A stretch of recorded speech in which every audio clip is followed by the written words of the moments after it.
Hello అండి, welcome back to our channel. ఈరోజు ఈ వీడియోలో మనం పప్పు చారుని చాలా ఈజీగా చాలా టేస్టీగా ఎలా తయారు చేసుకోవాలో చూద్దాము.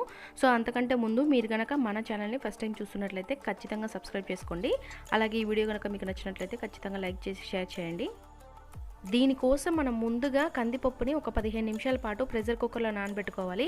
కందిపప్పు మొత్తం మనకి బాగా నానిన తర్వాత ఇవి ఉడకడానికి సరిపోయేంతగా వాటర్ అనేది పోసుకొని మనం కుక్కర్కి మూత పెట్టి మీడియం హీట్లోనే దాదాపుగా 4-5 నిమిషాల పాటు ఈ కందిపప్పు మొత్తాన్ని బాగా ఉడకబెట్టుకోవాలి. ఆ తర్వాత మనం కుక్కర్కి మూత తీసి ఇప్పుడు ఇందులోకి టేస్ట్కి సరిపోయేంతగా ఉప్పుని, అలాగే మన టేస్ట్కి సరిపోయేంతగా కారము, అలాగే సగం టేబుల్ స్పూన్ వరకు పసుపు కూడా యాడ్ చేసుకొని బాగా ఈ పప్పు అనేది వేడిగా ఉన్నప్పుడే ఈ పప్పు మొత్తాన్ని బాగా వెనుపుకోవాలన్నమాట. ఇలా వేడిగా ఉన్నప్పుడు వెనిపితేనే కందిపప్పు అనేది మనకి తొందరగా బాగా మెదుగుతుందనమాట.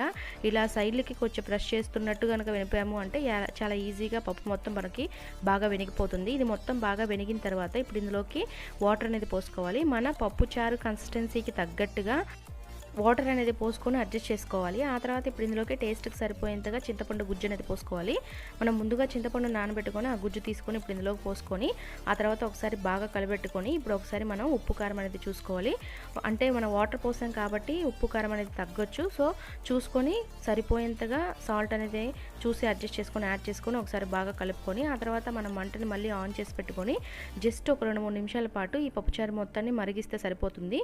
మనకి కారం అలాగే పసుపు వాసన అనేది రాకుండా ఉండడానికి ఇలా ఒక 2-3 నిమిషాల పాటు బాగా మరిగించేసి ఆ తర్వాత దీనిని పక్కన పెట్టుకోవాలి. ఆ తర్వాత స్టవ్ మీద ఇంకొక పెద్ద గిన్నె పెట్టుకొని ఆయిల్ యాడ్ చేసుకొని తాలింపు పెట్టుకోవాలి. తాలింపు వేగిన తర్వాత ఇప్పుడు ఇందులోకి కట్ చేసిన ఉల్లిపాయ ముక్కలను యాడ్ చేసుకోవాలి. 1 లేదా 2 మీడియం సైజు ఉల్లిపాయలను కట్ చేసి పెట్టుకొని అవి యాడ్ చేసుకోవాలి. దాంతోపాటు కరివేపాకును కూడా యాడ్ చేసుకొని దాంతోపాటుగా 2 లేదా 3 వరకు పచ్చిమిరపకాయలు కూడా కట్ చేసుకొని యాడ్ చేసుకోవాలి. దాంతోపాటుగా ఇక్కడ నేను క్యారెట్ ముక్కల్ని సన్నగా కట్ చేసి తీసుకుంటున్నాను. మీరు కావాలంటే ఇంకా మునక్కాడలను కూడా తీసుకోవచ్చు అనమాట. వీటి మొత్తాన్ని యాడ్ చేసుకొని మీడియం హీట్లోనే ఒక 2-3 నిమిషాల పాటు ఈ విధంగా బాగా కలుపుకుంటూ వేపుకోవాలన్నమాట. ఇవి మనకి కొంచెం వేగిన తర్వాత ఇప్పుడు ఇందులోకి మనం 2 మీడియం సైజ్ టమాటాలని కట్ చేసి పెట్టుకోవాలి. ఈ విధంగా సన్నగా వాటిని ఇప్పుడు ఇందులోకి యాడ్ చేసుకోవాలి. ఆ తర్వాత 4-5 వరకు చిన్న ఉల్లిపాయలు కూడా యాడ్ చేసుకోవాలి. దాంతోపాటుగా కొంచెం చిటికెడంతా ఇంగువను కూడా యాడ్ చేసుకోవాలన్నమాట. ఈ విధంగా ఇంగు కూడా యాడ్ చేసుకొని మీడియం హీట్లోనే ఇవి మొత్తం మనకి బాగా వేగేలాగా ఒక 2-3 నిమిషాల పాటు బాగా కలుపుకుంటూ వేపుకోవాలి. టమాటా ముక్కలు అనేది మనకి బాగా ఉడికిపోవాలన్నమాట, అంతవరకు వేపుకోవాలి. ఆ తర్వాత ఇప్పుడు ఇందులోకి సగం టేబుల్ స్పూన్ పసుపు అలాగే ఉప్పు అనేది ఇంతకుముందు యాడ్ చేసాము. జస్ట్ ఈ వెజిటేబుల్స్ పట్టడానికి మాత్రం చిటికెడంత ఉప్పు అనేది యాడ్ చేసుకొని ఇంకొక 2-3 నిమిషాల పాటు దీని మొత్తాన్ని మీడియం హీట్లోనే బాగా కలుపుకొని వీటి మొత్తాన్ని బాగా ఉడికించుకోవాలి. ఇవి మొత్తం మనకి బాగా ఉడికిన తర్వాత మనం ముందుగా రెడీ చేసి పెట్టుకున్న పప్పు చారుని ఇప్పుడు ఇందులో పోసుకోవాలి. ఒకసారి మళ్ళీ కలుపుకోవాలన్నమాట బాగా.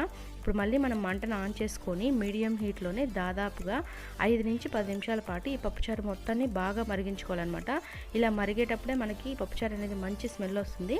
సో మనం బాగా మరిగించేసుకొని ఆ తర్వాత స్టవ్ ఆఫ్ చేసుకుంటే మనకి ఈ పప్పుచారు అనేది రెడీ అయిపోతుంది. ఇది చాలా అంటే చాలా టేస్టీగా ఉంటుందన్నమాట.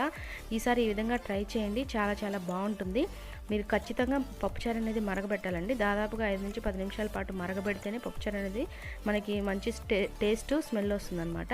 సో ఇది ఈ వీడియో కనుక మీకు నచ్చినట్లయితే ఖచ్చితంగా మన ఛానల్ని సబ్స్క్రైబ్ చేసుకొని అలాగే ఈ వీడియోని లైక్ చేసి షేర్ చేయండి. అలాగే మన ఛానల్ని ఒకసారి చెక్ చేయండి, అందులో చాలా ఇన్ఫర్మేటివ్ వీడియోస్ ఉన్నాయి, ఖచ్చితంగా మీకు నచ్చుతాయి. నచ్చితే డైలీ ఫాలో అవడానికైతే ఖచ్చితంగా ట్రై చేయండి. Thank you for watching.